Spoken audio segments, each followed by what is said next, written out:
consultant, votre société s'appelle Useo. En effet. Et vous êtes un spécialiste de tout ce qui est entreprise 2.0. Complètement. Qu'est-ce que l'entreprise 2.0 ?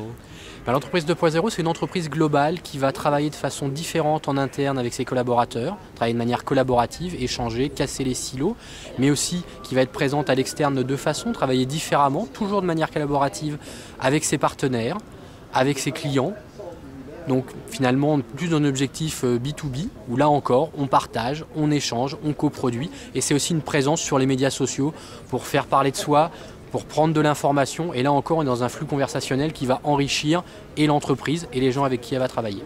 Est-ce qu'il y a un type de secteur ou un profil d'entreprise pour lequel le modèle entreprise 2.0 s'applique mieux ?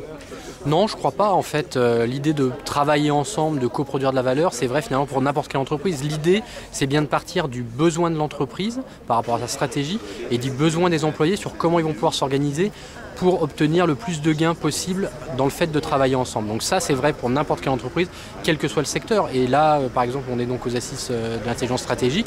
J'ai pu parler de boîtes comme Lockheed Martin, c'est du militaire. Je vais parler de Cisco, alors ça reste de la high-tech. Mais on a parlé aussi d'Auchan. Là, j'ai un client, c'est plutôt de l'affichage. On travaille avec des banques. L'exemple d'Auchan était particulièrement intéressant parce que là, c'était les stands de poissonniers dans les supermarchés qui se sont dit on va communiquer ensemble, on va échanger de l'information à travers des photos, des vidéos. Comment on prépare nos stands de poissons pour les présenter de la meilleure façon possible et ainsi attirer les clients. Puisque là c'était bien du visuel qui importait plus que de l'écrit, c'était pour ça que cette plateforme a été choisie et pour pouvoir ensuite dire voilà j'ai fait ça comme ça et ensuite dialoguer autour et avec une image qui illustre. Et donc c'était une forme d'échange de best practice, tout à fait, c'était de l'échange de pratiques, c'est une vraie communauté de pratiques. Alors chez Auchan justement cet exemple de stand de poissons, ça s'est traduit par une augmentation des ventes.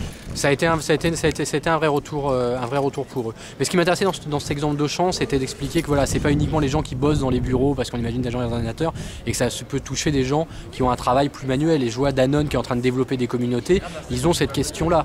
Il y avait déjà des communautés qui existaient avant, et ils sont en train de mettre des plateformes collaboratives pour bosser ensemble. C'était de dire voilà, il n'y a pas ceux qui vont être dans les bureaux et ceux qui sont dans les usines. L'idée c'est bien de réunir l'ensemble des personnes. Donc il faut trouver des moyens d'animation. C'est pour ça que c'est pas uniquement du web, ces communautés, cet échange collaboratif.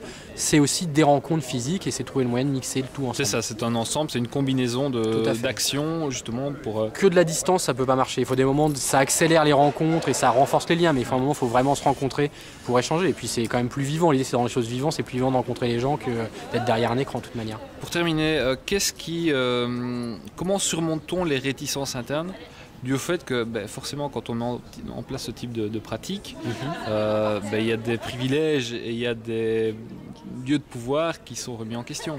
Alors il y a question, c'est si le top management soutient les lieux de pouvoir et qu'il montre l'exemple, qu'il sponsorise, ça remet en question en partie ces lieux de pouvoir, même s'ils disparaissent pas. Je veux dire, la stratégie de l'entreprise, elle est quand même décidée par le top management, il me donne des directives. Après, c'est la façon dont on va appliquer cette stratégie qui va changer, où là, en effet, ça va aplatir un peu la pyramide et on va fonctionner en réseau. Mais à partir de là, c'est de montrer aux gens que, ça remet pas en question leur statut, que les managers, même s'ils bossent différemment, ils animent, ils disparaissent pas, et au contraire, on va les remercier de la façon dont ils vont animer leurs équipes. Donc c'est juste que sur leur entretien de fin d'année, ça va peut-être se décider différemment de qu'est-ce qu'on met en valeur, sur quoi on appuie.